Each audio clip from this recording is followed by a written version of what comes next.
तो my dear students, मैं हूं मीनाक्षी फ्रॉम वेम एकेडमी क्लासेस नासिक। बच्चों, हम देख रहे हैं क्लास 12 का चैप्टर 6 सुपरपोजिशन ऑफ वेव्स, जिसमें हम स्टडी कर रहे हैं लेक्चर नंबर 6। और आज हमारा टॉपिक है स्टेशनरी वेव्स और स्टैंडिंग वेव्स। लेकिन इसके पहले मैं आपको बता दूं, इसके पहले के लेक्चर्स जरूर देखो, तभी आपको ये लेक्चर समझ में आएगा। तो चलो स्टार्ट करते हैं। आज का लेक्चर बहुत ही इंटरेस्टिंग है। स्टेशनरी वेव्स क्या होता है, स्टैंडिंग वेव्स, उन्हीं को दूसरा नाम कहा जाता है स्टैंडिंग वेव्स। तो बच्चों, स्टेशनरी वेव्स मतलब क्या होता है, स्टैंडिंग वेव्स मतलब क्या होता है, सबसे पहले देखते हैं डेफिनेशन इसकी। स्टेशनरी वेव्स मतलब दो वेव्स होती है जो कि आइडेंटिकल होती है। आइडेंटिकल का मतलब क्या होता है, जिनका एम्पलीट्यूड सेम है, सेम एम्पलीट्यूड, सेम फ्रीक्वेंसी,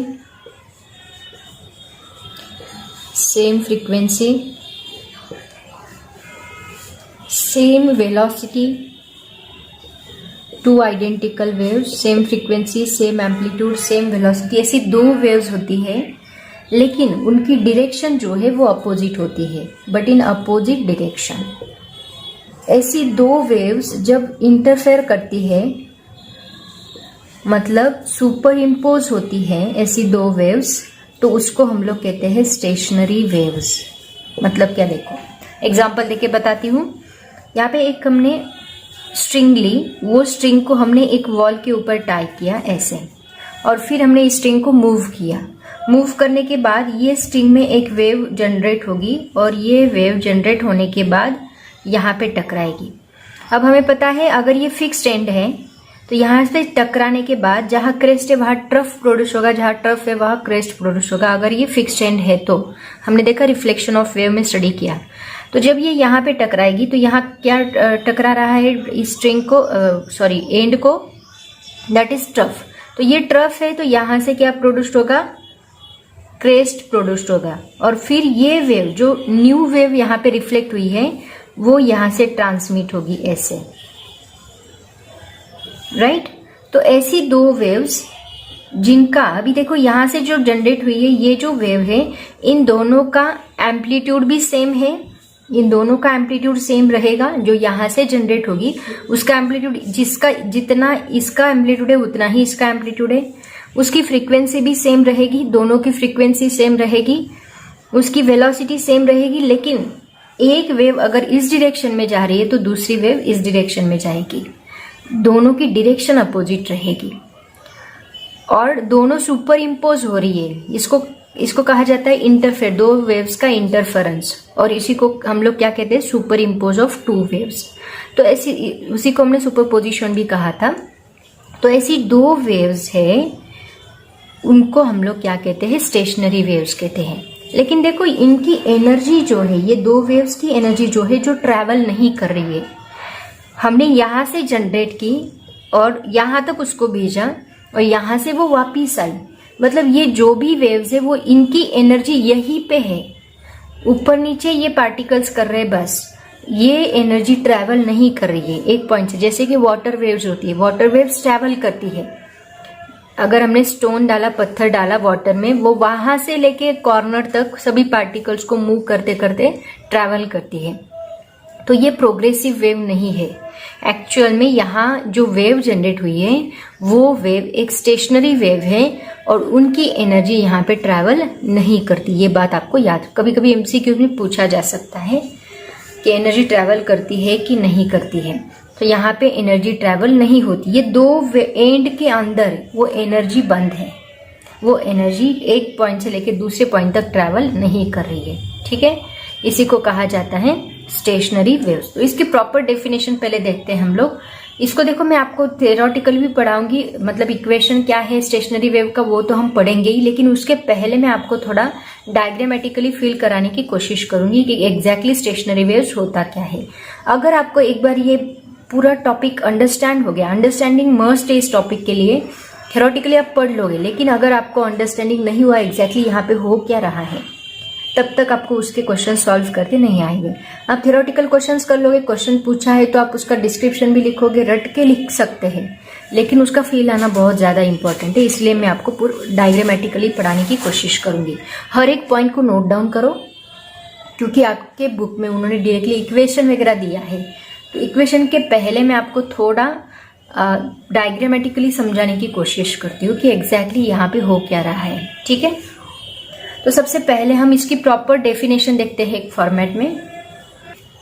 तो बच्चों इसकी प्रॉपर डेफिनेशन देखो क्या है।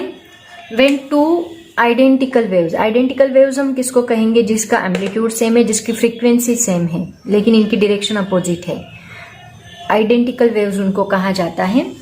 When two identical waves travelling along the same path, एक ही पाथ से ट्रैवल कर रही है, मतलब ये पाथ है उनका, travelling along the same path, but एक वेव इस डायरेक्शन में है और दूसरी वेव इस डायरेक्शन में है। Travelling along the same path but in opposite directions interfere with each other, then the resultant wave, ये जो वेव बनी है उसको हम क्या कहते हैं, स्टेशनरी वेव कहते हैं। ये इसकी प्रॉपर डेफिनेशन है, इसको लिख लो। When two identical waves travelling along the same path in opposite directions interfere with each other, resultant wave called as stationary wave, और इसी को कहा जाता है स्टैंडिंग वेव। आपके बुक में ये वर्ड उन्होंने कहीं पे भी नहीं यूज किया है, बट इसको स्टैंडिंग वेव भी कहा जाता है। स्टैंडिंग वेव क्यों, क्योंकि ये ट्रैवल नहीं कर रही है एक ही जगह पे। मैं आपको बोला ना, दो एंड के अंदर ये एनर्जी फिक्स्ड है, यहां से दूर तक ये एनर्जी ट्रैवल नहीं कर रही है, दो एंड के अंदर ये एनर्जी फिक्स्ड है। तो इसका एग्जाम्पल मैं आपको बता सकती हूँ। सपोज हमने कंसिडर किया, एक रबर लिया, सपोज ये रबर लिया हमने, एक ऐसा रबर है, ओके, रबर बैंड है ऐसे कंसिडर करो। इस रबर बैंड को स्ट्रेच करके हमने बीच में इसको वाइब्रेशन दिया। वाइब्रेशन देने के बाद क्या होगा, ये रबर बैंड ऐसे वाइब्रेट करेगा। तो इसका जो एम्पलीट्यूड है वो कैसे रहेगा, अंदर इसका एम्पलीट्यूड ज्यादा रहेगा, फिर कम होते होते कम होते होते कम होते होते कम होते होते यहाँ पे जो एम्पलीट्यूड है वो क्या रहेगा, 0 रहेगा। सिमिलरली इसी डायरेक्शन में कम होते होते कम होते होते कम होते होते यहाँ तक वो एम्पलीट्यूड 0 रहेगा। तो यहाँ पे देखो ये एनर्जी जो है इस रबर बैंड के, ये दो एंड के अंदर फिक्स्ड है, ट्रैवल नहीं कर रही है। तो यहाँ पे जो वेव हमें मिल रही है वो एक स्टैंडिंग वेव मिल रही है, मतलब एक वेव इस डायरेक्शन में जा रही है, दूसरी वेव इस डायरेक्शन, दो वेव इंटरफेयर कर रही है, दोनों भी आइडेंटिकल है। तो ऐसी वेव को हम लोग क्या कहते हैं, आइडेंटिकल वेव्स। जैसे कि गिटार सितार की जो स्ट्रिंग होती है उसमें जो वेव्स जनरेट होती है वो भी कौन सी होती है, स्टेशनरी वेव्स होती है। आगे जाके उसको हम डिटेल में स्टडी करने वाले हैं, बट फिलहाल अभी इसके बस एग्जाम्पल्स याद रखो। एग्जाम्पल्स देखो क्या है इसके। तो इसका एक पहला एग्जाम्पल है स्ट्रिंग वेव। ऑर्गन पाइप में जो साउंड वेव्स प्रोड्यूस होती है वो भी इसके स्टेशनरी वेव्स होती है। तो ऐसे कुछ एग्जाम्पल्स है इसके। और स्ट्रिंग वेव कौन सी है, जो कि गिटार में प्रोड्यूस होती है, सितार में प्रोड्यूस होती है, वो सभी स्ट्रिंग वेव्स यहाँ पे स्टेशनरी वेव्स कहलाती है, ठीक है। अब देखते हैं इस वेव्स का फॉर्मेशन कैसे होता है। ये तो उसकी डेफिनेशन हो गई, लेकिन ये वेव फॉर्म कैसे होती है, फॉर्मेशन कैसा होता है, वो हम लोग देखेंगे। तो देखो बच्चों, फॉर्मेशन ऑफ स्टेशनरी वेव्स में आपके बुक में उन्होंने बस एक एग्जाम्पल देके, स्ट्रिंग का एग्जाम्पल देके उसको एक्सप्लेन किया है। मैं आपको थोड़ा डिटेल में बताने वाली हूँ, मतलब by using the wave equation use करके हम लोग उसको स्टडी करेंगे। तो सबसे पहले देखते हैं, हमने रिफ्लेक्शन देखा था, स्टेशनरी रिफ्लेक्शन ऑफ वेव्स देखा था। तो हमने क्या किया था, यहाँ पे एक फिक्स्ड एंड लिया था, एक वॉल, और वॉल को हमने एक स्ट्रिंग टाई की थी, राइट ना, और उसके ऊपर एक वेव हमने भेजी थी। ये स्ट्रिंग से हमने एक वेव भेजी थी, हमने स्टडी किया ऑलरेडी। और यहाँ से ये टकराने के बाद ये वेव का जो क्रेस्ट है वो क्या बन गया था, ट्रफ बन गया था। मतलब यहाँ पे रिफ्लेक्शन की वेव कुछ इस प्रकार हमें मिली थी, ये वेव रिफ्लेक्ट हो रही है इस डायरेक्शन में। तो इसका इक्वेशन भी हमने देखा था। ये वेव का इक्वेशन कौन सा रहेगा, दिस इज वाई इंसिडेंट, और ये वेव का इक्वेशन रहेगा वाई रिफ्लेक्शन। तो इसका इक्वेशन क्या होता है, इक्वेशन ऑफ वेव हमने स्टडी किया था, that is a sine omega T minus K x. ये हमने इक्वेशन स्टडी किया था। इस डायरेक्शन में जा रही है तो ए sine omega T minus K x, अगर इस डायरेक्शन में जा रही है तो क्या आएगा, अब इसका एम्पलीट्यूड प्लस ए है, इसका एम्पलीट्यूड क्या आएगा, माइनस ए, मतलब ये हमने लिखा था माइनस ए, और डायरेक्शन ये x direction, positive x direction में जा रही है, यहाँ माइनस लिया है।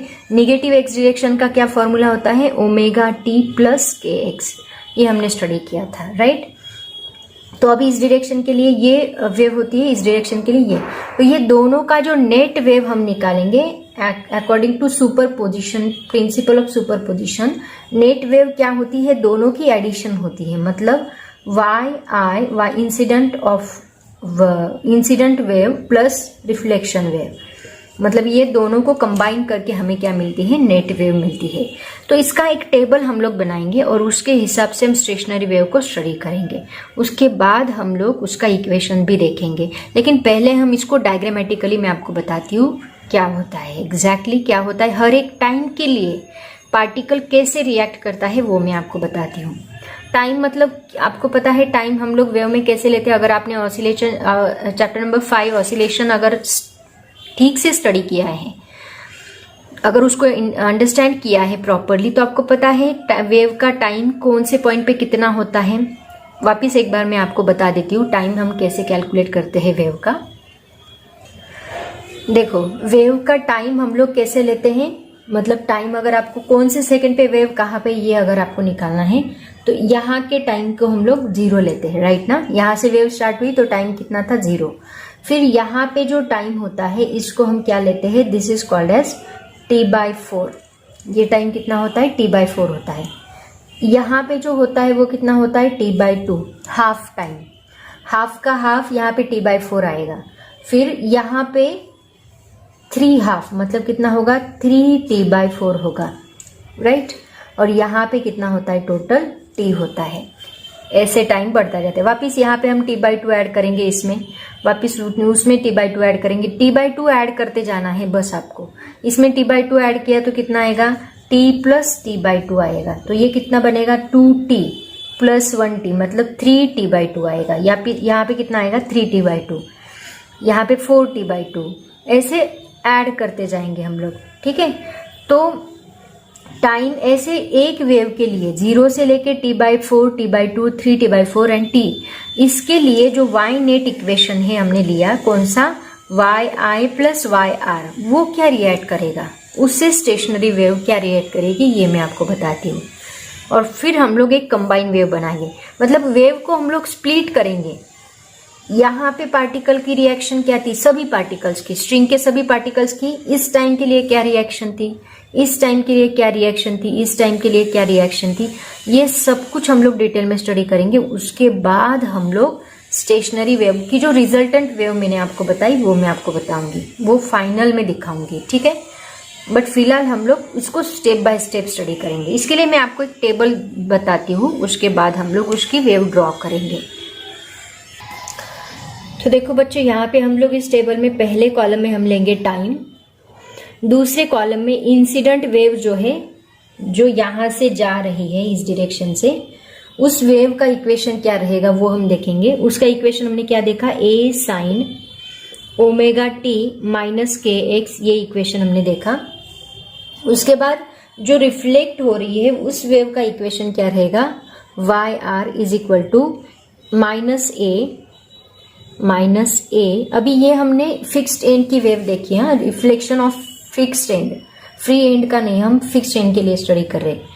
ωt minus kx, sorry minus A sine ωt plus sine रह गया, एक मिनट है, इसको मैं ठीक से लिखती हूँ, YR is equal to minus A sine ωt plus kx, ठीक है। ये इंसिडेंट वेव, ये रिफ्लेक्टेड है, और यहाँ पे क्या आएगा फिर, नेट वेव। नेट वेव क्या होती है, YI प्लस YR।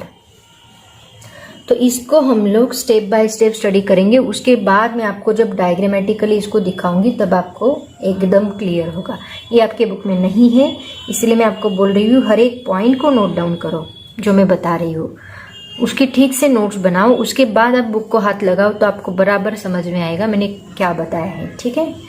तो सबसे पहले देखते हैं 0 टाइम के लिए। 0 टाइम मतलब आपका जो T है दैट इज इक्वल टू 0। देखो इस वेव को अगर आप ठीक से देखोगे तो आपको पता चलेगा ये A क्या शो करता है, दिस शोज द एम्पलीट्यूड। इसमें ये T ωt है, मतलब ये टाइम शो करता है। इस टाइम के लिए वेव की kx मतलब पोजीशन क्या है ये बताती है साइन वेव की, ठीक है।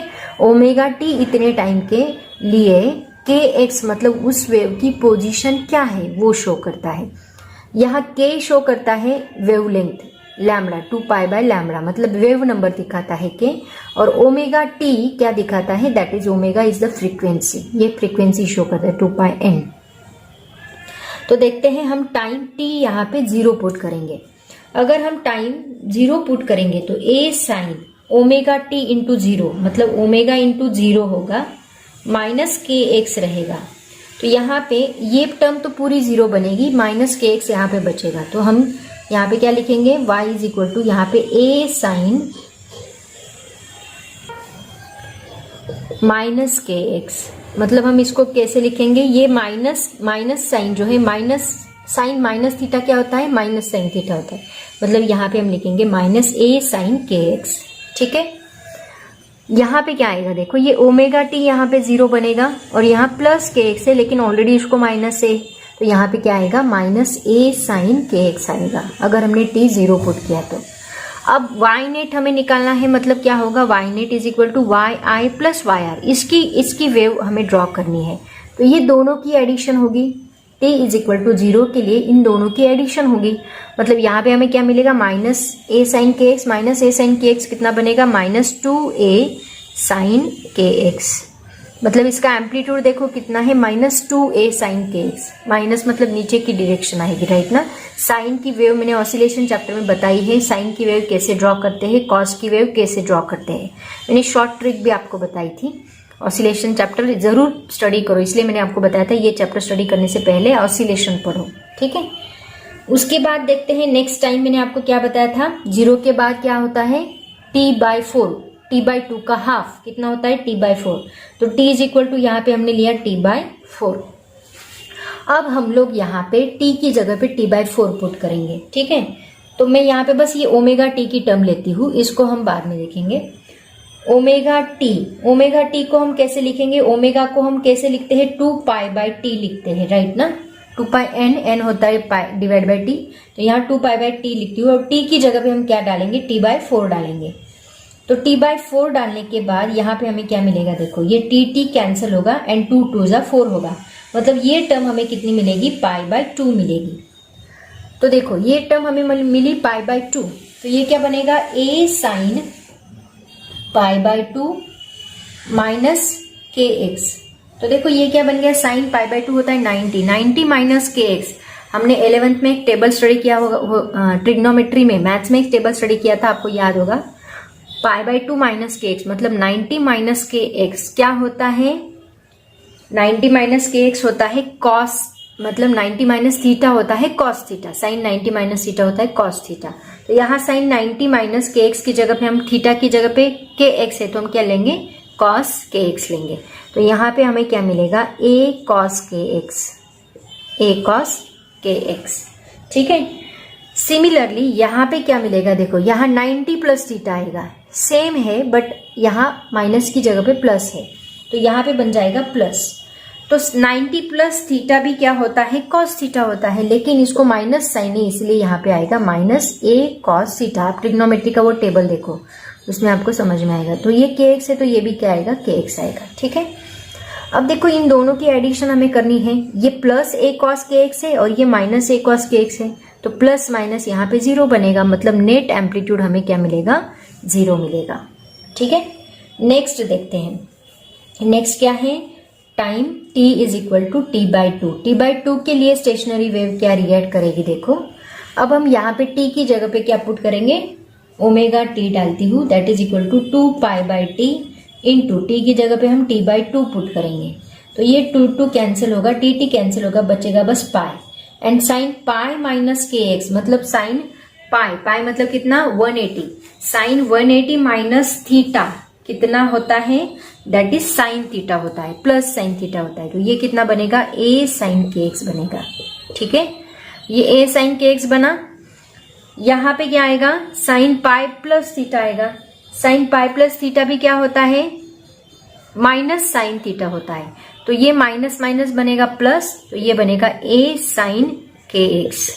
समझ में आया, देखो ये साइन पाई प्लस थीटा बनेगा, यहाँ माइनस थीटा था, अब क्या बनेगा, साइन पाई प्लस थीटा होता, पाई माइनस थीटा होता है साइन के एक्स मतलब sine theta, and pi plus theta होता है माइनस साइन थीटा।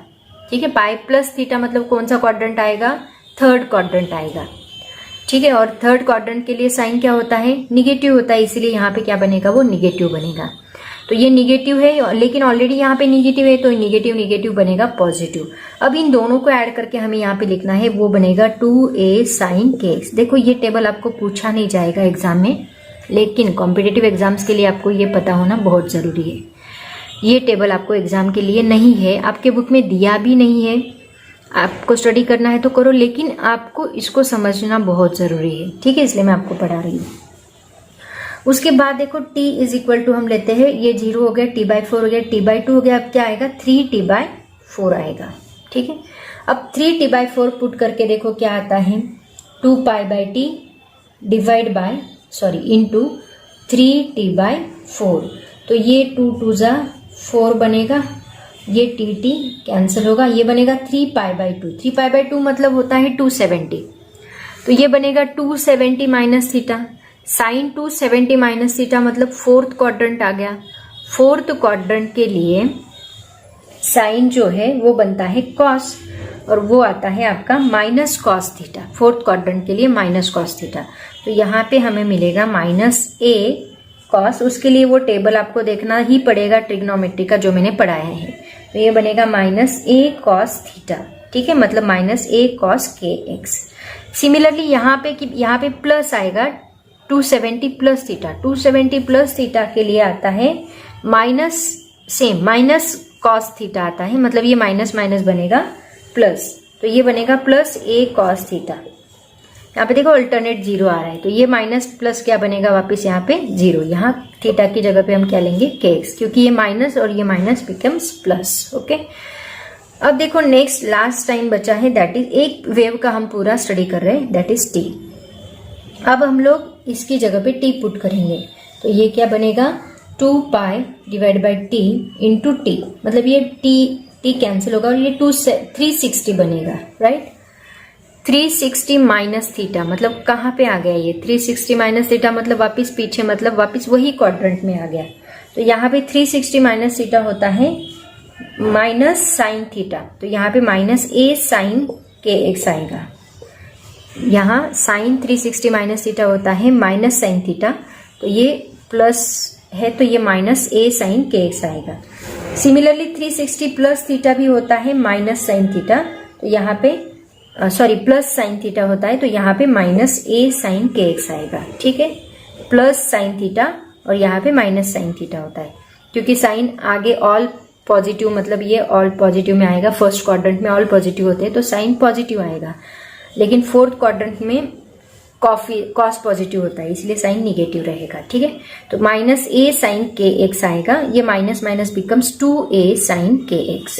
देखो अब आपको बस इसके ऊपर फोकस करना है, जो आपका नेट डिस्प्लेसमेंट मिला है उसके ऊपर फोकस करना है। अब हम लोग इसकी वेव निकालेंगे। पहले आप लोग ये टेबल नोट डाउन कर लो ठीक से, उसके बाद हम इसका ग्राफ निकालेंगे, और वो ग्राफ के ऊपर मैं आपको पूरा पढ़ाऊंगी, ठीक है। इसके लिए मैं ये दोनों साइड रफ करती हूँ, बस यही टेबल रहने दूंगी, उसके ऊपर से मैं ग्राफ निकालूंगी। तो आप इसको नोट डाउन कर लो पॉज करके। तो बच्चों अब हम इसका ग्राफ निकालते हैं। तो सबसे पहले देखते हैं t is equal to 0। t is equal to 0 के लिए हमें क्या मिला -2a साइन kx। तो मैंने आपको बताया था -2a मतलब नीचे से ग्राफ स्टार्ट होगा, और साइन का ग्राफ हमेशा ओरिजिन से स्टार्ट होता है, राइट। और कॉस का ग्राफ यहाँ से या यहाँ से स्टार्ट होता है, मैंने ऑलरेडी आपको ऑसिलेशन में बताया है। तो साइन का ग्राफ है तो यहाँ ओरिजिन से स्टार्ट होगा, माइनस है इसीलिए वो नीचे से स्टार्ट होगा, तो -2a साइन kx मतलब ऐसे वो स्टार्ट होगा। इसका एम्पलीट्यूड कितना है -2, ठीक है। यहाँ तक ही निकाला तो भी काफी, हमें एक ही वेव वैसे निकालनी है। तो ये हो गया -2a का। दूसरी बार क्या है 0, मतलब t is equal to t/4 के लिए, मतलब देखो 2a साइन kx, तो सभी पार्टिकल यहाँ से स्टार्ट हो गए नीचे की डायरेक्शन में, उसके बाद आगे के पार्टिकल ऊपर की डायरेक्शन में, उसके बाद यहाँ के पार्टिकल नीचे की डायरेक्शन में, फिर उसके बाद t/4 के लिए सभी पार्टिकल कहाँ रहेंगे 0 में, मतलब यहाँ सभी पार्टिकल कहाँ रहेंगे 0 में रहेंगे।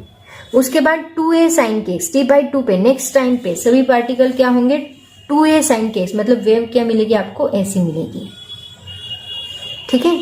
उसके बाद 3t/4 पे वापस कहाँ आ गए वो 0 पे, एंड 4t/4 सॉरी लास्ट में t के लिए 2a sin kx, यहाँ पे आई थिंक सो -2, गलती से मैंने 2a sin kx -2 minus minus बराबर, ये -2a sin kx मतलब अल्टरनेट। वापिस ये अभी कहाँ जाएंगे, नीचे की डायरेक्शन में। मतलब देखो, अब देखो यहाँ पे ये t/2, यहाँ यहाँ यहाँ यहाँ यहाँ ये सभी पॉइंट्स देखो, ऑब्जर्व करो, यहाँ यहाँ यहाँ यहाँ देखो, यहाँ के पॉइंट्स देखो, सिर्फ इस पोर्शन को देखो। t/0 पे, t = 0 पे सभी पार्टिकल, ये पार्टिकल यहाँ पे थे और ये पार्टिकल ऊपर थे, राइट। उसके बाद क्या हुआ, सभी पार्टिकल मतलब देखो ये इस पार्टिकल के लिए ये हाथ है, उसके बाद क्या हुआ, t/4 के लिए सभी पार्टिकल कहाँ आ गए 0 पे। अब उल्टा हुआ, जो पार्टिकल ऊपर वाइब्रेट कर रहे थे अब वो नीचे वाइब्रेट करेंगे, जो नीचे वाइब्रेट कर रहे थे वो ऊपर, मतलब ये पार्टिकल नीचे जाएंगे, वो बाकी दूसरे पार्टिकल ऊपर जाएंगे इस टाइम के लिए। वापिस सभी पार्टिकल कहाँ आ गए 0 पे। वापिस दूसरे सेकंड पे जो पार्टिकल नीचे थे वो अभी ऊपर वाइब्रेट कर रहे हैं, जो ऊपर वाइब्रेट कर रहे थे वो नीचे। मतलब यहाँ पे देखो, ये पार्टिकल नीचे वाइब्रेट कर रहे थे, फिर 0 पे आ गए, फिर ऊपर वाइब्रेट करने लगे, फिर 0 पे आ गए, फिर नीचे वाइब्रेट करने लगे। समझ में आया। सिमिलरली यहाँ पे ये पार्टिकल ऊपर वाइब्रेट कर रहे थे, फिर 0 पे आ गए, फिर नीचे वाइब्रेट करने लगे, फिर 0 पे आ गए, फिर ऊपर वाइब्रेट करने लगे। ऐसे अल्टरनेट हो रहा है। यहाँ पे वापिस वो पार्टिकल नीचे वाइब्रेट कर रहे हैं, फिर 0 पे आ गए, फिर ऊपर वाइब्रेट कर रहे हैं, फिर 0 पे आ गए। मतलब यहाँ पे हमें क्या पता चल रहा है, हर एक पार्टिकल देखो, सपोज मैं यहाँ का एक पार्टिकल कंसीडर करती हूँ तो ये पार्टिकल कैसे मूव हो रहा है, ऐसे ऐसे ऐसे ऐसे ऐसे, मतलब उसी जगह पे यहाँ का पार्टिकल देखो, ऐसे वापिस 0, वापिस ऊपर, वापिस 0, वापिस ऊपर, नीचे। मतलब हर एक पार्टिकल उसकी एनर्जी ट्रांसफर नहीं कर रहा है, वो उसी जगह पे ऊपर नीचे ऊपर नीचे ऊपर नीचे कर रहा है, उसी जगह पे वाइब्रेट कर रहा है। ऐसी मोशन को हम लोग क्या कहते हैं, to and fro, to and fro, to and fro. ऐसी मोशन को हम लोग क्या कहते हैं, this is called as simple harmonic motion, जो हमने ऑसिलेशन में स्टडी किया था। तो यहाँ पे देखो, अगर ये पार्टिकल है, इसका एम्पलीट्यूड मैक्सिमम ही रहेगा, इसका एम्पलीट्यूड चेंज नहीं होगा, इसका एम्पलीट्यूड ज्यादा है, ज्यादा ही रहेगा। सिमिलरली यहाँ का एम्पलीट्यूड कम है, कम रहेगा, ये कम रहेगा, ये कम रहेगा, ये कम रहेगा, उससे भी कम। और यहाँ का पार्टिकल अगर आप ऑब्जर्व करोगे तो ये वाइब्रेट ही नहीं हो रहा है, वो 0 का 0 पे ही है। यहाँ पे भी 0 है, उसको कुछ लेना देना नहीं बाजू के पार्टिकल कहाँ मूव हो रहे हैं, वो 0 पे उसकी पोजीशन नहीं छोड़ रहा है। देखो ये इसका 0 डिस्प्लेसमेंट है, हर एक जगह पे वो पार्टिकल है। यहाँ पे है 0 डिस्प्लेसमेंट, यहाँ पे भी है 0 डिस्प्लेसमेंट। तो कुछ पार्टिकल है यहाँ पे जो उनका डिस्प्लेसमेंट छोड़ नहीं रहे, उनका डिस्प्लेसमेंट हमेशा कितना है, 0 है। चाहे टाइम आप कुछ भी चेंज करो, वो उनका डिस्प्लेसमेंट छोड़ नहीं रहे।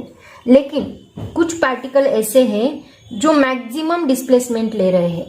यहाँ का पार्टिकल ये मैक्सिमम ही मूव होगा, यहाँ का पार्टिकल उसको इतना मैक्सिमम डिस्प्लेसमेंट नहीं मिल रहा है, उसको इतना ही डिस्प्लेसमेंट, दोनों साइड से वो इतना ही डिस्प्लेस करेगा, टाइम के साथ साथ चेंज होगा। मैंने ये हर एक टाइम के, लेकिन एक ही पार्टिकल का हमने डायरेक्शन बताया है, बट उसको अलग अलग करके बताया है।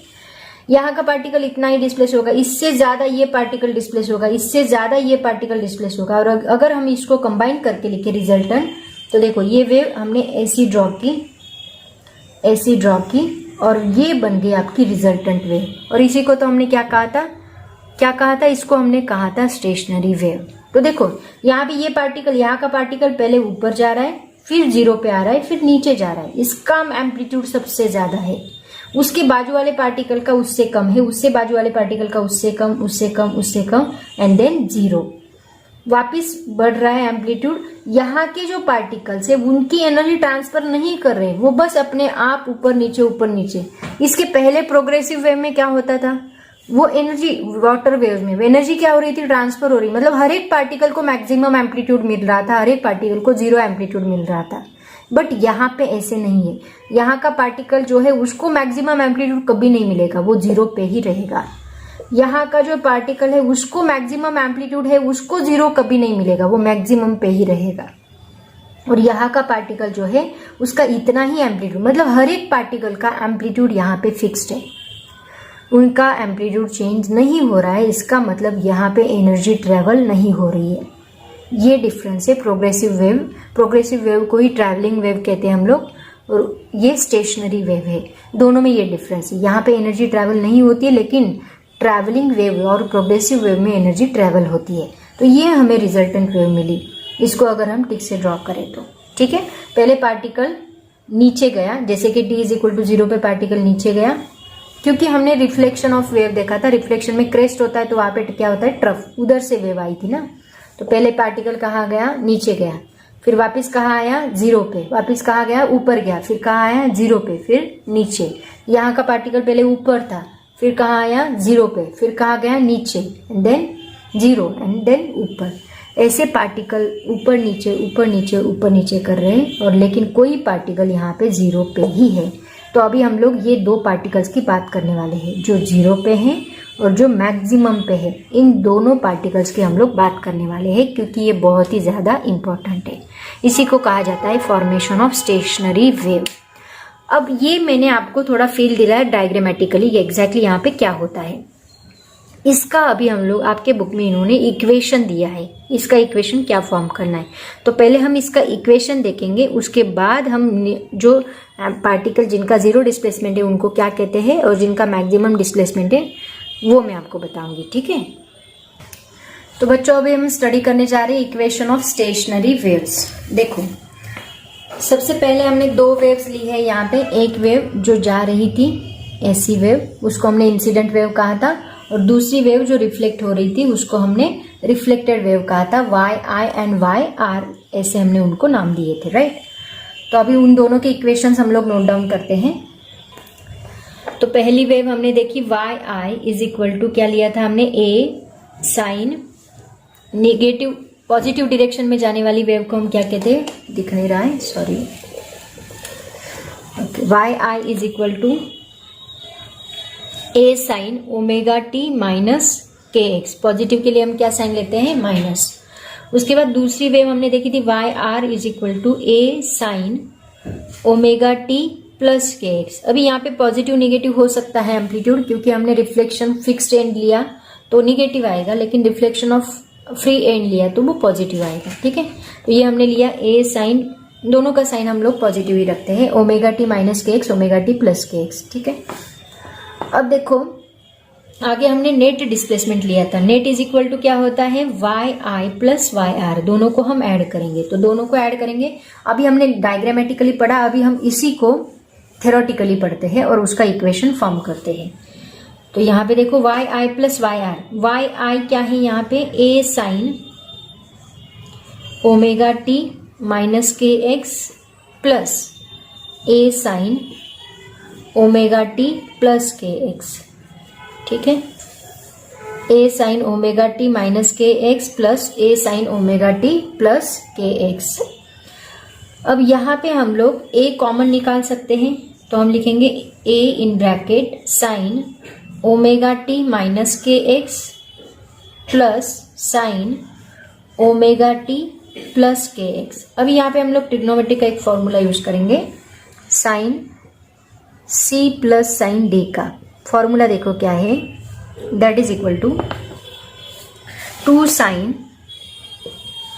Sign C plus D divide by 2 into cos C minus D divide by 2। ये ट्रिग्नोमेट्री का फॉर्मूला है, आपको याद होगा, लास्ट ईयर में हमने स्टडी किया है।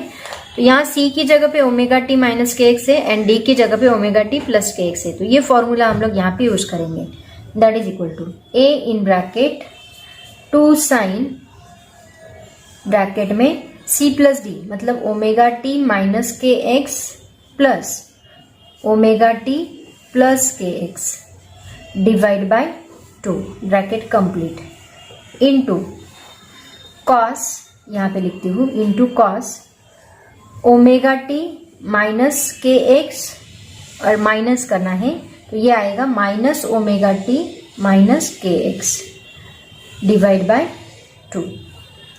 यहाँ पे देखो हमें क्या मिलता है, omega T minus K X plus K X cancel होगा और ओमेगा टी बनेगा प्लस 2 ओमेगा टी। ठीक है, तो नेक्स्ट स्टेप में हम लोग लिखते हैं that is equal to A in bracket 2 sine 2 omega T, ये omega T 2 omega T divide by 2 into K X cancel होगा, कॉस यहाँ ओमेगा टी कैंसिल होगा एंड माइनस के एक्स कितना बनेगा माइनस 2 के एक्स डिवाइड बाय 2। ठीक है, अभी इन दोनों में 2 कैंसिल होता है, 2 कैंसिल होता है, तो इक्वेशन हमें मिलता है y net is equal to 2a, ये 2a बनेगा 2a into sine omega T cos minus theta क्या होता है, कॉस थीटा होता है, तो इसकी जगह पे हम लोग बस कॉस के एक्स लिखेंगे क्योंकि कॉस माइनस के एक्स है लेकिन cos minus theta cos theta होता है, तो ये बनेगा कॉस के एक्स। मतलब इक्वेशन देखो क्या बना, y net is equal to 2a, ये कॉस एक्स में इधर लिखती हूँ cos K x into sine omega t. तो देखो बच्चों, ये जो आपको इक्वेशन मिला है इसी को हम लोग कहते हैं इक्वेशन ऑफ स्टेशनरी वेव्स। ऐसा कोई भी इक्वेशन अगर आपको दिखे 2a cos K X sine omega T minus 2a cos K X sine omega T 2a sine K X cos omega T या फिर minus 2a sine K X cos omega T, मतलब sine और cos के form में sine भी रहा, sign या minus plus कुछ भी रहा तो लेकिन इस फॉर्म में है तो उसको हम लोग क्या कहेंगे, इक्वेशन ऑफ स्टेशनरी वेव कहेंगे। सिर्फ यही नहीं, ऐसे दिखने वाले सभी इक्वेशंस साइन कॉस के फॉर्म में, साइन के फॉर्म में, कॉस के फॉर्म में, प्लस माइनस के फॉर्म में, जितनी भी इक्वेशंस है वो सभी क्या रहेंगे, आपके स्टेशनरी वेव के इक्वेशन रहेंगे। ये बात आपको याद रखनी है। समझ में आया? तो अभी यहाँ पे देखो, इससे हमें पता ये चलता है, अभी हमने देखा कि पार्टिकल का टाइम चाहे कुछ भी हो लेकिन पार्टिकल टाइम के ऊपर डिपेंड नहीं कर रही। ये बात आपको बहुत ज्यादा इंपॉर्टेंट याद रखनी है स्टेशनरी वेव के। ठीक है, इसके पॉइंट्स मैं आपको लिख के ही देती हूँ, अभी फिलहाल बस आप ये इक्वेशन याद रखो। ठीक है, इसमें ये जो है 2a cos के x, ये क्या दिखाता है, it shows the position of particle. मतलब ये पार्टिकल है, ये पार्टिकल अभी कहाँ है, यहाँ पे है, यहाँ पे है कि यहाँ पे है, ये कौन दिखा रहा है, ये 2a cos के x एम्पलीट्यूड है ना, 2a cos के x, के मतलब क्या, लैम्बडा मतलब वेव नंबर। ठीक है, x मतलब क्या, इसके यहाँ पे पोजीशन, यहाँ का पार्टिकल, यहाँ का पार्टिकल, यहाँ का पार्टिकल, कहाँ का पार्टिकल, ये कौन दिखा रहा है, ये x दिखा रहा है। 2a मतलब इसका एम्पलीट्यूड दिखा रहा है। ठीक है, तो ये पहला जो पॉइंट है ये हमें क्या दिखा रहा है, वो पार्टिकल की पोजीशन, और ये हमें क्या दिखा रहा है, टाइम दिखा रहा है। तो स्टेशनरी वेव के जितने भी पार्टिकल है वो उनकी पोजीशन ये इसके ऊपर ही वो डिपेंड करते हैं, वो टाइम के ऊपर डिपेंड नहीं करते। That depends on this only, वो सिर्फ पोजीशन पे डिपेंड करेंगे, टाइम के ऊपर डिपेंड नहीं करेंगे। ये बात आपको याद रखनी है। ठीक है, तो इसको और डिटेल में मैं आपको बताऊंगी, बट फिलहाल आप लोग ये इक्वेशन नोट डाउन करो, इसको कॉपी कर लो। इसको थ्योरेटिकली आप पढ़ सकते हैं लेकिन इसको अंडरस्टैंड करना बहुत मस्ट है, मैं ऑलरेडी आपको बता रही हूँ। अभी इसको हम लोग जो मैंने डायग्रामेटिकली पढ़ाया था वो मैं आपको इसको थ्योरेटिकल में भी पढ़ा सकती हूँ, बताती हूँ, इसके बाद पॉज करके इसको नोट डाउन करें। तो देखो बच्चों, इससे रिलेटेड कुछ पॉइंट्स मैं आपको बता रही हूँ, वो आपको याद रखने हैं क्योंकि इसके ऊपर कॉम्पिटेटिव एग्जाम्स में जरूर क्वेश्चन पूछे जाएंगे। तो पहला पॉइंट देखो क्या है, in stationary waves all particles doing SHM with different amplitude. Right ना, मैंने आपको बोला कि ये जो पार्टिकल है, यहाँ का पार्टिकल यहीं पे है, उसके बाद नेक्स्ट वाला पार्टिकल कैसे मूव कर रहा है, एक बार में वेव ड्रॉ करती हूँ, उसके बाद मैं आपको बताती हूँ। ये हो गई पहली वेव, ये हो गई दूसरी वेव।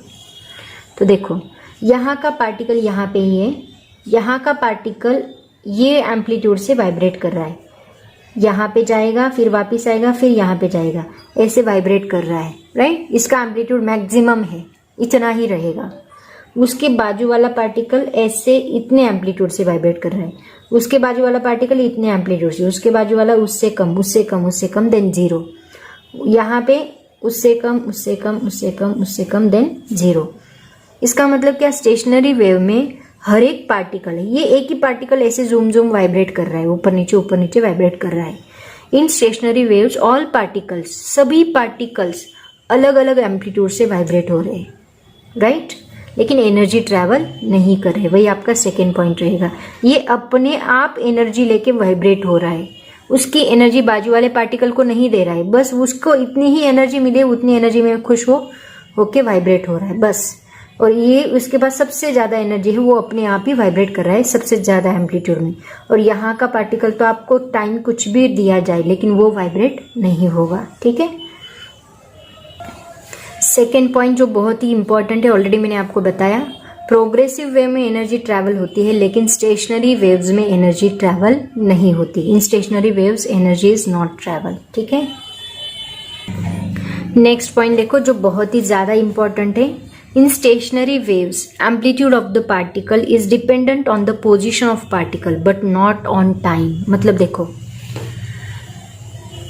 यहाँ पे हमने देखा कि ये पार्टिकल जो है ऐसे वाइब्रेट कर रहा है,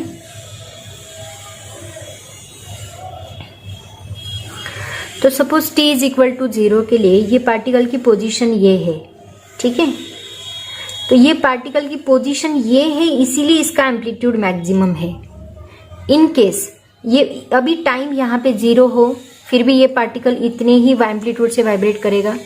टाइम यहाँ पे 0 है, कुछ देर बाद वो यहाँ पे आ जाएगा, लेकिन इसका एम्पलीट्यूड जो है वो मैक्सिमम ही रहेगा। मतलब एक बार उसको एनर्जी मिल गई तो मैक्सिमम एम्पलीट्यूड से वाइब्रेट करा। यही पार्टिकल अगर यहाँ पे होता, इसकी पोजीशन हमने चेंज कर दी, पहले यहाँ पे था अब यहाँ पे आ गया। अब ये पार्टिकल अगर यहाँ पे होता तो इसकी पोजीशन चेंज होने की वजह से उसका एम्पलीट्यूड क्या होता, इससे कम होता है।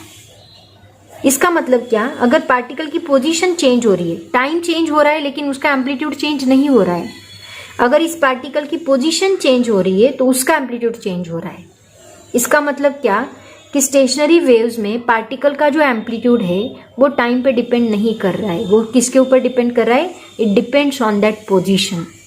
तो इसका जो इक्वेशन हमने स्टडी किया, क्या स्टडी किया, y net is equal to क्या होता है 2a cos kx into sine omega t. तो इसमें ये kx, ये x क्या है, दिस x एक्सिस, और y क्या है, ये डिस्प्लेसमेंट है, तो ये एम्पलीट्यूड।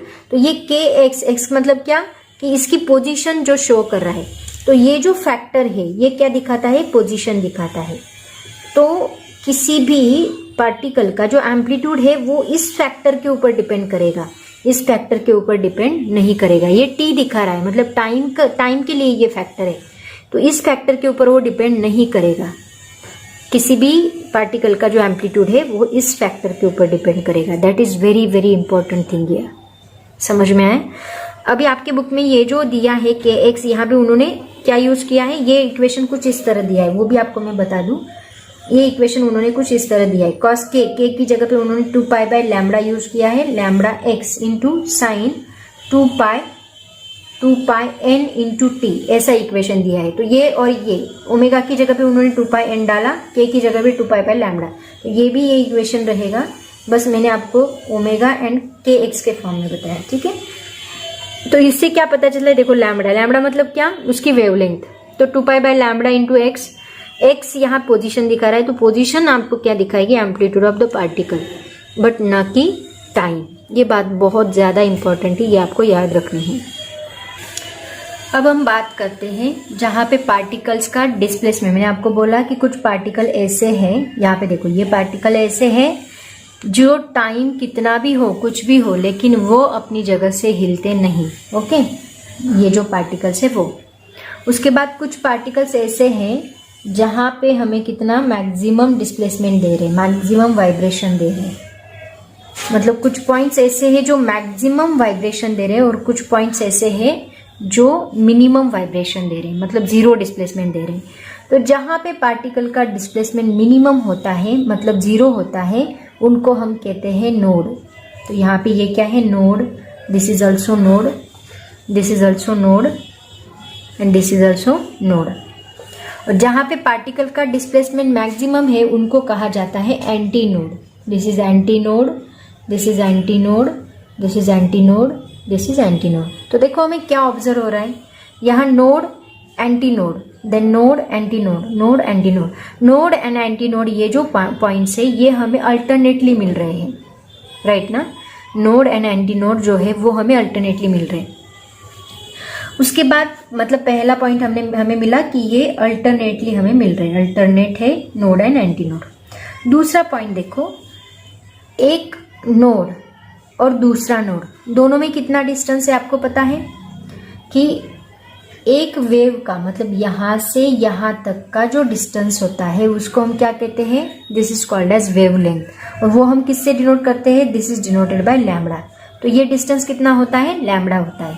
तो इसका हाफ जो है यहां तक ये कितना रहेगा, ये टोटल डिस्टेंस कितना है लैम्बडा, इससे हाफ कितना होगा यहां से यहां तक का, दैट इज लैम्बडा बाय 2।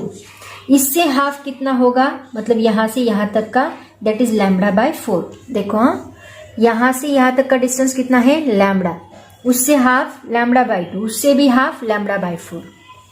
तो अब मुझे बताओ, ये है नोड, ये है नोड, एक नोड और दूसरे नोड दोनों के बीच में डिस्टेंस कितना मिल रहा है, ये डिस्टेंस है लैम्बडा और ये इतना डिस्टेंस कितना है लैम्बडा बाय 2।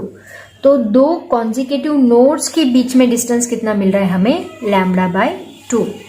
तो distance between two consecutive nodes, distance between two consecutive का मतलब दो बाजू वाले, पास वाले कॉन्जिक्यूटिव, उसके नेक्स्ट वाला, to consecutive nodes is nodes और एंटी नोड्स दोनों के बीच में। ये देखो, ये एंटी नोड है, यहां से यहां तक का डिस्टेंस, यहां से यहां तक का डिस्टेंस कितना रहेगा, मतलब ये एक वेव है ना, तो ये वेव का नेक्स्ट पार्टिकल कौन सा रहेगा, ये वाला, ये दूसरी वेव है, तो ये भी डिस्टेंस कितना है, दैट इज ऑल्सो लैम्बडा। देखो सेपरेट से निकालती हूँ, ये हम कितना लेते हैं, दैट इज लैम्बडा। तो ये नोड है, ये एंटी नोड है, ये एंटी नोड है, तो ये एंटी नोड, ये एंटी नोड, ये दोनों के बीच में कितना डिस्टेंस है, लैम्बडा। उसके बाद ये हाफ कितना हो गया, ये भी कितना हो गया, लैम्बडा बाय 2, उससे हाफ कितना होगा, लैम्बडा बाय 4। तो दो एंटी नोड के बीच में कितना डिस्टेंस आ रहा है, लैम्बडा बाय 2, मतलब दो नोड के भी बीच में लैम्बडा बाय 2 आ रहा है, दो एंटी नोड के भी बीच में कितना आ रहा है, लैम्बडा बाय 2 आ रहा है। तो हम यहाँ पे लिखेंगे distance between two consecutive nodes and anti nodes, दोनों के बीच में anti nodes is equal to कितना है, लैम्बडा बाय 2। और दो नोड, एक नोड एंड एक एंटी नोड, इन दोनों के बीच में कितना डिस्टेंस है, एक node and anti node, lambda by 2 के भी हाफ, मतलब कितना, लैम्बडा बाय 4। ये डिस्टेंस है लैम्बडा बाय 4, ये डिस्टेंस है लैम्बडा बाय 2, एंड ये टोटल डिस्टेंस कितना है, लैम्बडा। तो इसका मतलब third point, distance between to node and anti node is, एक नोड और एक एंटी नोड के बीच में कितना डिस्टेंस रहेगा, लैम्बडा बाय 4। ये हमने डायग्रामेटिकली स्टडी किया है। अब इसको आपको इक्वेशन का यूज करके प्रूव भी करना है। तो अभी आपको समझ में आया कि node and anti node, node का मतलब क्या होता है, the minimum displacement of the particle called as node, point where displacement of the particle is 0 called as node, and the point where displacement of the particle is maximum called as antinode. तो इनकी दो distance between the two consecutive nodes and anti node is lambda by 2, ये हमें prove करना है। And distance between two nodes and anti node, one node and anti node, एक node और एक कॉन्जिक्यूटिव, हाँ ये भी इंपॉर्टेंट है, consecutive node and anti node is lambda by 4, ये हमें प्रूव करना है। इसके लिए आपको जो इक्वेशन ऑफ स्टेशनरी वेव हमने लिया है उसको हमें कंसीडर करके इसको प्रूव करना है, ठीक है। तो नेक्स्ट क्वेश्चन हम वही लेते हैं। तो नेक्स्ट पॉइंट है आपका कंडीशन फॉर नोड। नोड के लिए क्या कंडीशन रहेगी, देखो सबसे पहले हम equation of stationary wave consider करते हैं। इक्वेशन ऑफ स्टेशनरी वेव क्या है, अभी हमने प्रूव किया, y is equal to 2a cos kx into sine omega t। तो यहाँ पे मैंने आपको बताया था कि ये जो पॉइंट है ये हमें क्या देता है, पोजीशन देता है, और ये हमें बताएगा नोड है कि एंटी नोड है, राइट। तो अगर ये 0 है, राइट ना, ये अगर x अगर 0 है, ये अगर 0 है तो हम बताएंगे नोड है, और अगर ये जीरो मैक्सिमम है तो हम बताएंगे एंटी नोड है। तो इसके लिए ये क्या होना चाहिए, 0 होना चाहिए, तभी हम बोलेंगे नोड है। तो इसकी कंडीशन क्या रहेगी नोड के लिए, 2a into cos K x, क्योंकि ये तो टाइम है, इसके ऊपर पोजीशन डिपेंड नहीं है, एक्स के ऊपर ही पोजीशन डिपेंड है। ये क्या होना चाहिए, नोड के लिए 0 होना चाहिए। This is the condition for the node. Amplitude should be minimum, that means A should be 0। तो यहाँ पे 2a cos के एक्स शुड बी 0, तो हमें डिस्प्लेसमेंट 0 मिलेगा। इसका मतलब ये 2a अगर हमने इधर शिफ्ट किया तो हमें क्या मिलेगा, cos के एक्स इज इक्वल टू 0 मिलेगा। अब देखो हमें x की वैल्यूज क्या मिलनी चाहिए, देखो ये हमने वेव निकाली, यहाँ पे हमें ये 0 है, नोड कहाँ मिल रहा है, देखो x क्या क्या होना चाहिए, ये क्या होगा, यहाँ पे कितना होगा, दैट इज लैम्बडा बाय ये 0, ये लैम्बडा बाय 4, ये कितना होगा लैम्बडा बाय 2, ये कितना होगा 3 लैम्बडा बाय 4, ये कितना होगा लैम्बडा, राइट ना। उसके बाद क्या आएगा यहाँ पे, सॉरी ये कॉस के एक्स की वेव है ना, तो यहाँ पे कॉस की वेव में ड्रॉ करती हूँ तो आपको समझ में आएगा। देखो यहाँ पे हम वेव निकालते हैं cos K X. Cos K x मैंने आपको बोला है साइन ओरिजिन से शुरू होता है, कॉस कहाँ से शुरू होता है, यहाँ से। तो यहाँ से ये कॉस के एक्स की वेव हमने ड्रॉ की, ठीक है, क्योंकि ये जो स्टेशनरी वेव का इक्वेशन है वो कॉस के एक्स से, मतलब यहाँ पोजीशन कॉस वेव आपको ड्रॉ करनी पड़ेगी। तो ये होगा आपका 0, यहाँ पे डिस्प्लेसमेंट मैक्सिमम है, देखो एंटी नोड मिल रहा है। यहाँ पे क्या मिलेगा हमें, लैम्बडा बाय 2 मिलेगा, एम आई क्लियर। उसके बाद यहाँ पे हमें क्या मिलेगा, लैम्बडा बाय 2 को, और उसमें लैम्बडा बाय 2 ऐड करना है हमें। ये लैम्बडा बाय 2 का भी हाफ, पहले 0, उसके बाद लैम्बडा बाय 2 का हाफ, मतलब ये लैम्बडा बाय 4 होगा। समझ में आ रहा है मैं क्या बता रही हूँ, देखो ये वेव हमने यहाँ पे ड्रॉ की थी ऐसे, okay. Distance between 2 successive consecutive points, मतलब यहाँ का और यहाँ का डिस्टेंस कितना रहेगा, यहाँ पे ही बताती हूँ तो आपको समझ में। ये कितना रहेगा लैम्बडा, ये लैम्बडा का हाफ कितना होगा, दैट इज लैम्बडा बाय 2, मतलब यहाँ तक ये हाफ है, यहाँ तक कितना आएगा लैम्बडा बाय 2। लैम्बडा बाय 2 का हाफ कितना आएगा, लैम्बडा बाय 4। ये डिस्टेंस कितना है लैम्बडा, उसका half lambda by 2, lambda by 2 का हाफ लैम्बडा बाय 4। यहाँ पे कितना आएगा, इन दोनों को मिला के उसमें और लैम्बडा बाय 2 ऐड किया, मतलब 3 लैम्बडा बाय 4। उसके बाद यहाँ पे हमें कितना मिलेगा लैम्बडा, ठीक है। देखो ये lambda 3 lambda by 4, lambda by 2, lambda by 4, again 0। इसके 4 पॉइंट्स, मतलब लैम्बडा को हमने 4 पार्ट्स में डिवाइड कर दिया, ठीक है। इसको निकालने की जरूरत नहीं है, इससे आपको क्लियर हो जाएगा। इसका मतलब क्या, देखो नोड हमें कहाँ मिल रहे हैं, एंटी नोड।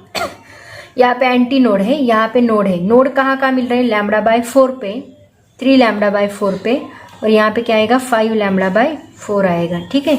मतलब lambda by 4, 3 lambda by 4, 5 lambda by 4 पे हमें क्या मिल रहा है, नोड मिल रहा है, 0 डिस्प्लेसमेंट मिल रहा है। तो आपका एक्स क्या आना चाहिए, यही आना चाहिए, lambda by 4, 3 lambda by 4, 5 lambda by 4। देखते हैं आता है कि नहीं।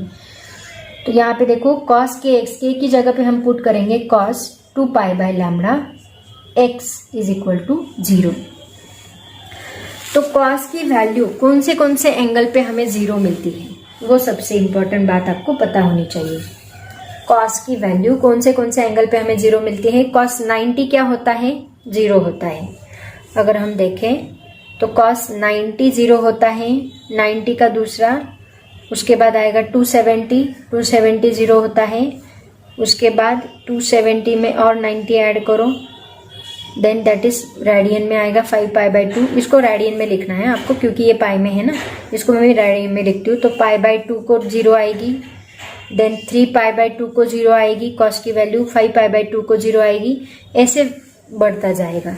तो यहाँ पे जो pi by 2 pi by lambda into x जो है वो इन एंगल के लिए ये एंगल होगा, तो आपको 0 मिलेगा। यहाँ पे हम लिखेंगे 2 pi by lambda into x is equal to, इसकी वैल्यू अगर पाई बाय 2 आएगी तो आपको आंसर क्या मिलेगा, 0 मिलेगा। मतलब कॉस 90 अगर हम डालेंगे तो हमें क्या मिलेगा, 0 मिलेगा।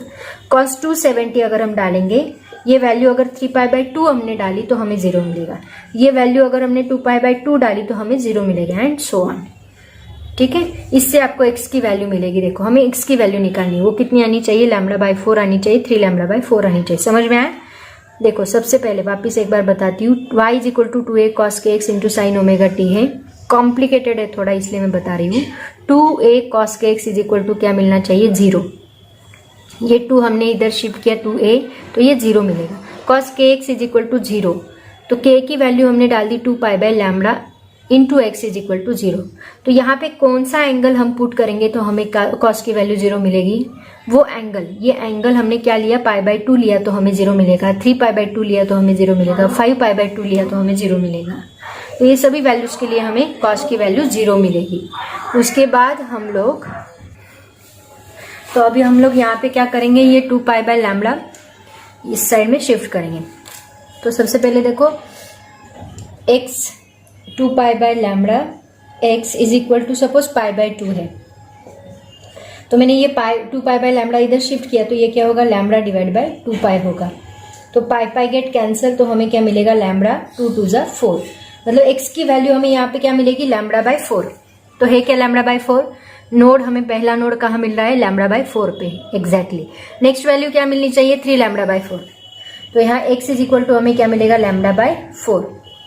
नेक्स्ट देखते हैं, λ/2π एज इट इज रहेगा, यहाँ पे π/2 की जगह पे हम लेंगे 3π/2, तो 3π/2, तो ये क्या होगा, देखो λ एज इट इज रहेगा, पाई कैंसिल होगा, यहाँ पे हमें मिलेगा 3λ 2 × 4, 3λ/4। नेक्स्ट वैल्यू हमें मिलेगी 3λ/4 है। नेक्स्ट नोड हमें कहाँ मिल रहा है, 3λ/4, तो नेक्स्ट क्या मिलेगा, 5λ/4, नेक्स्ट हमें मिलेगा 5λ/4। मतलब ये x की वैल्यूज हमें मिल रही है, λ/4, 3λ/4, 5λ/4। ठीक है, और हमें क्या प्रूव करना है कि दो नोड्स के बीच में डिस्टेंस कितना होता है, λ/2। ऑलरेडी हमने देखा कि दो नोड्स के बीच में डिस्टेंस कितना होता है, λ/2 होता है। तो सपोज हमने ये पहला नोड है, ये दूसरा नोड है, दोनों को हमने सब्ट्रैक्ट किया तो हमें दो नोड्स के बीच में डिस्टेंस मिलेगा। तो कितना आता है, देखो distance between two consecutive nodes, ये हमें प्रूव करना है, distance between two consecutive nodes. तो ये 3λ/4 माइनस λ/4 करो तो λ/2 आना चाहिए, minus λ/4। So that is equal to, ये बेस सेम है तो ऊपर की सब्ट्रैक्शन होगी 3λ minus λ divide by 4, 3λ minus λ 2λ divide by 4, 2 2 = 4, तो ये हमें मिलेगा λ/2। सिमिलरली अगर हमने इन दोनों को सब्ट्रैक्ट किया तो λ/2 आएगा। मतलब हर दो कॉन्जिक्यूटिव नोड्स के बीच में डिस्टेंस कितना आता है, λ/2। तो इस कंडीशन के जरिए हम लोग इसको प्रूव करेंगे। आपके नोट्स में ऑलरेडी ये क्वेश्चन उन्होंने दिया है तो लिखने की जरूरत नहीं है। ठीक है, तो ये है कंडीशन फॉर नोड। ऐसे ही आपको क्या निकालनी है, condition of for anti node. उसके लिए हम क्या करेंगे, यहाँ पे हमने नोड के लिए डिस्प्लेसमेंट कितना लिया है, 0। एंटी नोड के लिए ये डिस्प्लेसमेंट हमें कितना मिलेगा, मैक्सिमम मिलेगा। मतलब ये हमें मैक्सिमम लेना पड़ेगा। मैक्सिमम डिस्टेंस कितना रहेगा, 2a। ये मैक्सिमम कहाँ तक जा रहा है, एम्पलीट्यूड कितना दिया है उन्होंने, 2a तक। मतलब यहाँ मैक्सिमम डिस्प्लेसमेंट हमें कितना मिलना चाहिए, 2a जितना मिलना चाहिए। तो वो हम लोग निकालेंगे। मैं पहले इसको रफ करती हूँ, उसके बाद हम लोग कंडीशन फॉर एंटी नोड देखेंगे। तो देखते हैं condition for anti node. Anti node मतलब कौन सा पॉइंट जहां डिस्प्लेसमेंट मैक्सिमम होता है। ये है एंटी नोड, ये है नोड, ये एंटी नोड, ये नोड, ये एंटी नोड एंड ये नोड। तो आपका x क्या आना चाहिए, देखो पहले 0, उसके बाद λ/2, उसके बाद λ। ठीक है, ऐसे आना चाहिए। देखते आता है कि नहीं। तो condition for amplitude anti node क्या आएगी, एम्पलीट्यूड कितना होना चाहिए, मैक्सिमम। मैक्सिमम एम्पलीट्यूड मैंने आपको क्या बोला, that is equal to +-2a। मतलब ऊपर 2a या फिर नीचे 2a, +-2a ऐसे हम लोग बोलेंगे। तो ये उसके लिए कंडीशन इक्वेशन देखो क्या है, 2a cos kx into sine omega T. Sign omega T से हमें कुछ लेना देना नहीं है, एम्पलीट्यूड इसके ऊपर डिपेंड करता है। इसका मतलब 2a cos kx is equal to क्या होना चाहिए, +-2a होना चाहिए। ठीक है, तो अभी ये 2a को अगर हमने इधर शिफ्ट किया तो ये क्या बनेगा, cos के x is equal two plus minus 2a divide by 2a is equal two plus minus 1। इसका मतलब cos की वैल्यू हमें +1 या -1 मिलनी चाहिए। सोच के रखो cos की वैल्यू कौन से एंगल को +1 -1 होती है। तो cos k की जगह पे हम लिखेंगे 2 pi by lambda x is equal two plus minus 1। तो कौन से एंगल को +1 मिलता है, cos 0 हमें क्या मिलता है, 1 मिलता है, 180 -1 2 पाई 1। इसका मतलब cos 0 पाई 2 पाई 3 पाई इसके लिए हमें +-1 मिलता है। तो यहाँ 2 pi divide by lambda x is equal to हमें क्या मिलेगा, +-1 मिलेगा। कौन से एंगल के लिए, एंगल्स लिखो, 0 2 पाई, पाई भी आएगा उसमें, 0 पाई 2 पाई 3 पाई 4 पाई 5 पाई एंड सो ऑन। ठीक है, अब x निकालते हैं। x क्या आना चाहिए, 0 लैम्डा बाई 2। एंटी नोड कहाँ पे है, देखो 0 lambda by 2 lambda and so on. ठीक है, अभी पहला x हम लोग निकालते हैं। तो 2 pi by lambda x is equal to 0। इसको इधर शिफ्ट किया तो ये 0 ही आएगा, मतलब x इज इक्वल टू हमें क्या मिल रहा है, 0। तो पहला x हमें क्या मिलेगा, 0। पहला एंटी नोड कहाँ पे है, 0 पे। मैक्सिमम डिस्प्लेसमेंट कहाँ पे मिल रहा है, ये एंटी नोड 0 पे। मैंने कॉस वेव निकाली है, साइन वेव के लिए इसकी उल्टी कंडीशन होगी। साइन के लिए जहाँ पे हमें एंटी नोड मिल रहा है वहाँ नोड मिलेगा, क्योंकि देखो ये इक्वेशन हमारा क्या मिलेगा, फिर यहाँ पे 0 के लिए हमें क्या मिलेगा, नोड, और लैम्बडा बाय 4 के लिए एंटी नोड। उल्टी कंडीशन रहेगी तो उस वक्त ये इक्वेशन भी चेंज होगा। इक्वेशन हमें क्या मिलेगा उस वक्त, ये इक्वेशन हमें मिलेगा 2a sine kx into cos omega T. ये इक्वेशन रहेगा अगर हमें साइन वेव मिली तो। मैंने आपको बोला ना, कुछ भी हो जाए, ये स्टेशनरी वेव का इक्वेशन होता है, उसमें 2a sine kx cos omega t हो सकता है, साइन भी हो सकता है, कॉस भी हो सकता है, माइनस प्लस भी हो सकता है। तो उसके लिए ये इक्वेशन रहेगा। तो नेसेसरी नहीं कि नोड इधर ही आना चाहिए, एंटी नोड इधर ही आना चाहिए। अगर cos kx है तो उसके लिए नोड इधर आएगा, अगर sin kx है तो ये कंडीशन उल्टी रहेगी। मतलब जहाँ नोड की कंडीशन हमें मिली है वहाँ एंटी नोड की मिलेगी, जहाँ एंटी नोड की मिली है वहाँ नोड की मिलेगी। जो कंडीशन हमने देखी वो अपोजिट हो जाएगी। ठीक है, अब देखते हैं पाई के लिए। पाई के लिए क्या मिलेगा, देखो अब यहाँ पे हमें क्या मिलेगा, पाई। तो पाई पाई कैंसिल होगा और ये हमें मिलेगा लैम्बडा बाई 2, लैम्बडा बाई 2। उसके बाद 2 पाई होगा तो पाई पाई कैंसिल होगा, 2 भी कैंसिल होगा और हमें क्या मिलेगा, ये 2 भी कैंसिल होगा, 2 पाई ही कैंसिल होगा और हमें बस लैम्बडा मिलेगा एंड सो ऑन। तो मिल रहा है, देखो पहला एंटी नोड 0 पे, दूसरा एंटी नोड लैम्बडा बाई 2 पे, तीसरा एंटी नोड लैम्बडा पे एंड सो ऑन। तो ऐसे हमें x की वैल्यूज मिलेगी। ठीक है, ये हो गया x। अब देखते हैं distance between 2 consecutive anti node कितना मिलना चाहिए, lambda by 2। Distance between 2 consecutive anti node, तो सब्ट्रैक्शन करो, लैम्बडा बाई 2 माइनस 0 कितना मिलता है, lambda by 2। Similarly lambda minus lambda by 2 कितना मिलता है, लैम्बडा बाई 2। मतलब दो एंटी नोड के बीच में कितना डिस्टेंस मिल रहा है, लैम्बडा बाई 2। तो कंडीशन ट्रू हो गई। समझ में आया सबको। ऐसे हम इसके ऊपर आपके नोट्स में एक क्वेश्चन पूछा है, देखो क्या क्वेश्चन है। क्वेश्चन मैं आपको बताती हूँ।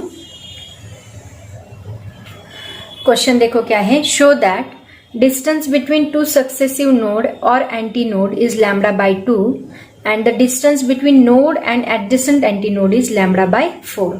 तो मैंने ऑलरेडी आपको बताया कि लैम्बडा बाई 2 कैसे आता है, लैम्बडा बाई 4 कैसे आता है। लैम्बडा बाई 4 आप कैसे निकालोगे, एक एंटी नोड की वैल्यू लो और उसके बाद की जो नोड की वैल्यू है उनको दोनों को सब्ट्रैक्ट करो। आंसर क्या आना चाहिए, लैम्बडा बाई 4 आना चाहिए।